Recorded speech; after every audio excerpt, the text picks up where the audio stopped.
took two losses. I wouldn't even really say two losses, more like a break even and then a loss.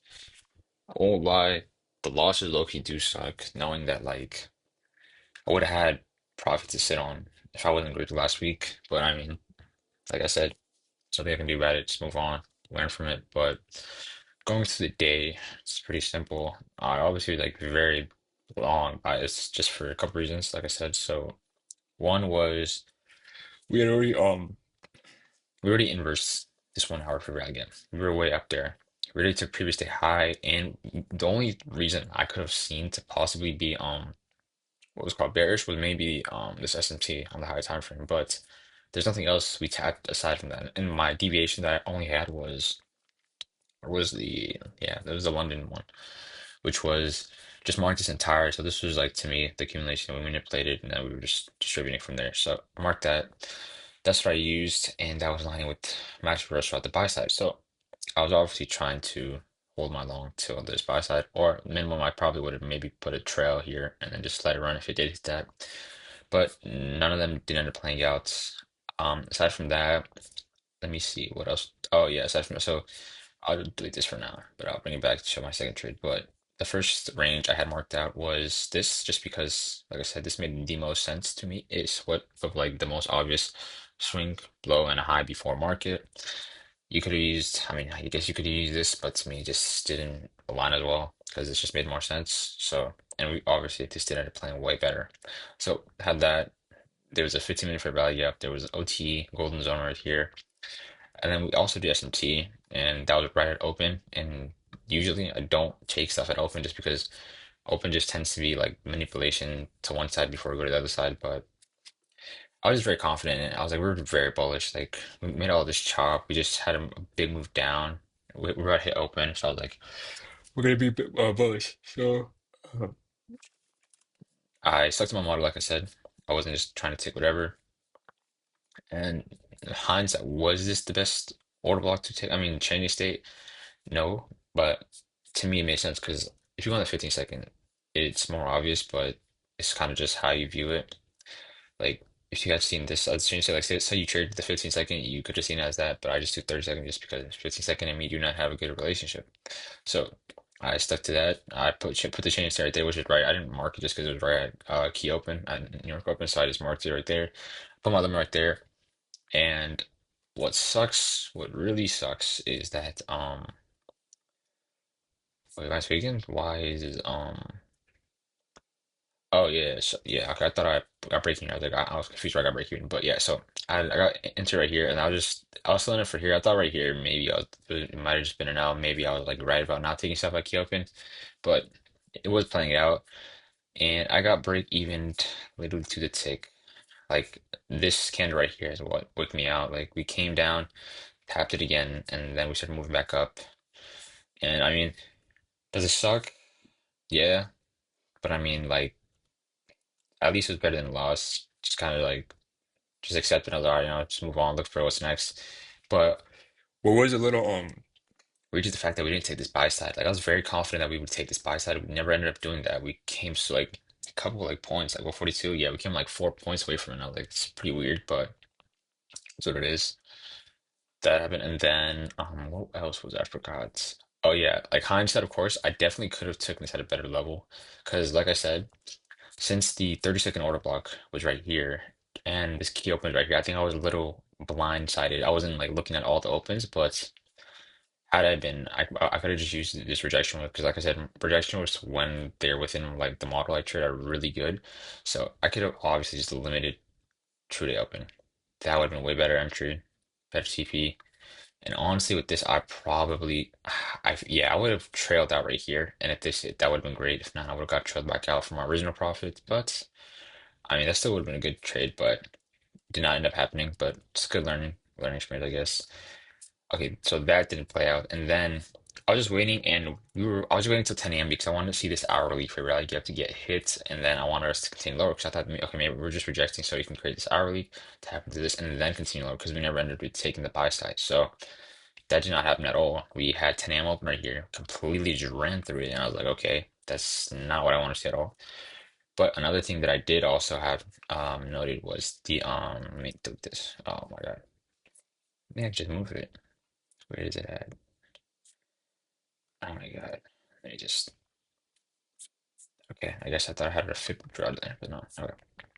Yeah, I had it from the low of London all the way to the high.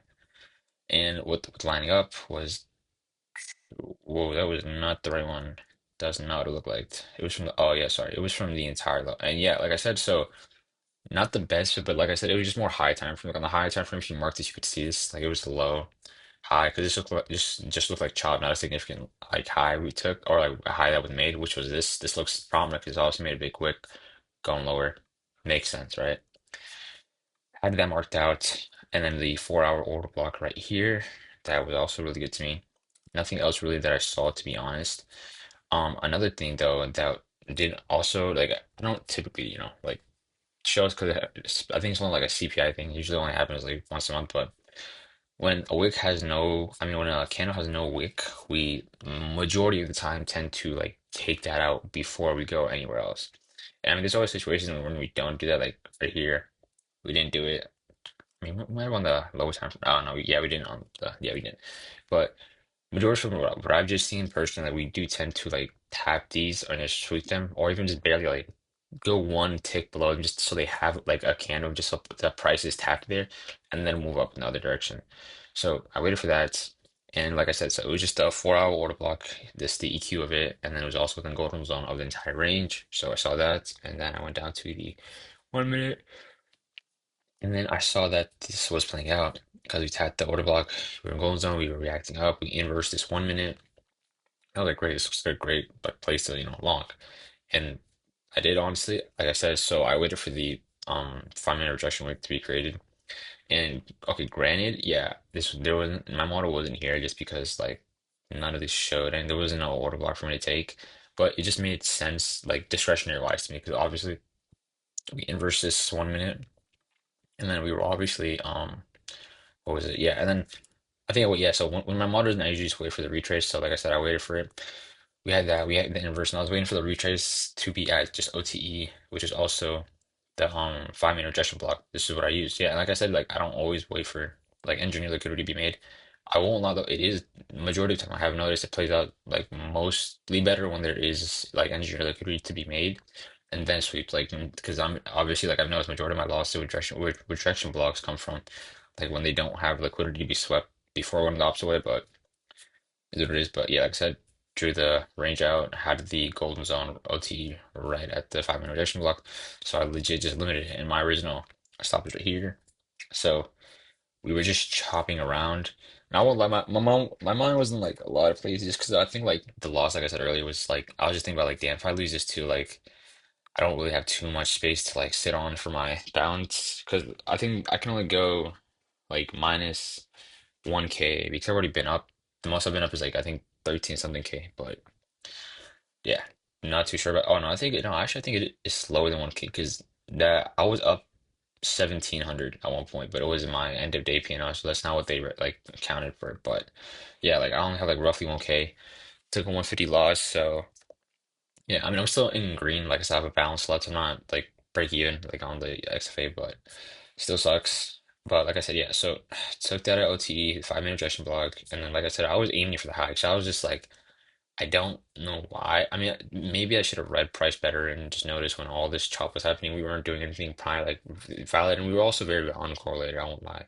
Like, yes, at some point, had I already taken the 830 candle low and we had SMT'd it, like, I mean, you could, I think I was just kind of like forcing confluences to appear that weren't really there because I used, where was it? I think, was it this candle? I think it was right here. Yeah, I think it was like right here, but there was some SMT here. I just, it wasn't really a prominent one, but I used it. But that started playing out. And then after we came down to this wick, I was like, maybe this 1 minute wick is where we need to retrace off. So that tapped, and then we were going up and up, and then I mean not even up, but we were just chopping around, and then I think at this can right here, yeah, right here, I moved my stop because I was like, we already tapped the rejection block, if we go any lower than this, I don't want to be in it. I want to move my stop here. I was trying to minimize my losses at that point. So I saw this move, big move up, and I was like, this is a good, rejection candle from the other rejection block. And I was like, okay, this might be where we move up. If we don't, I'd rather like just be taken right here at 60 ticks. Ended up did happening, so got taken out for like 150, and then just complete ran through. And I mean, do I really have any clue? I think we're probably in the 4 hour. Yeah, we've swept the 4 hour. Like I don't even know. Like it's just been a very weird day. Nothing really to explain as to like what's going on with it. Like even on the daily, I was like, nothing really we've tapped here to like. I don't really see why this S&T was prominent enough for us to go this low, but I did my best, not do anything stupid, but I took a loss. But like I said, it's only Tuesday. A whole other like many more weeks to come. But yeah, like I said, I'm gonna keep trying to, work on it, see if I can get my P&L back up because what's my balance right now is like yeah, I think yeah, because of this trade now I'm negative on the month, but I mean yeah, like I said, like the other trades, like this was like that day I talked about how I lost like the 1700 piano that day really like did draw me back. I think yeah, this was all just I think micro. This is where like I messed up. Like I was in a trade, but I think I put a stop sell, so that ended up like frying me. And so like I mean, this was a regular day. I didn't do anything stupid. Regular day, regular day. Regular. I think this was Asia. Yeah, I took like this one. I think I took like two gold trades. I don't know why. Like first, I don't even know. I was just looking at gold and this looked obvious. I took a trade and it got break even. And like I said, just the other two trades from this were just the gold. I took golds last night. They ended up, I think it was green, but it was like a break even. Yeah, no, yeah. I think yeah, it was break even. My bad. Yeah, it was break even for last night, but is what it is. I'm gonna just keep seeing for tomorrow. I think ideally, like probably do just see this as a retrace to continue higher because I do think we need to take out all of this like low resistance because it's just been here for a while. We have no other reason to like completely now say if we inverse this 4 hour, then yeah, I'd consider we're just gonna continue being short, but you'll see. But that was all I took. I'm gonna just keep trying to like, lock things. I think I've definitely been slacking, like I said. I'm gonna keep up with these recaps 'cause I know like I did have a bad habit of like when I was like doing good a while back, I just kind of slacked on these, wasn't doing them as much, and now that I'm, not doing as well, I'm actually like working hard, like working for it, but. Yeah, like I said, we'll recap tomorrow or in the day after, like no matter if it's a win or loss, but hopefully it's a win because Sluggy sucks. It was all honestly all my fault. Very stupid of me, but it's only a learning experience.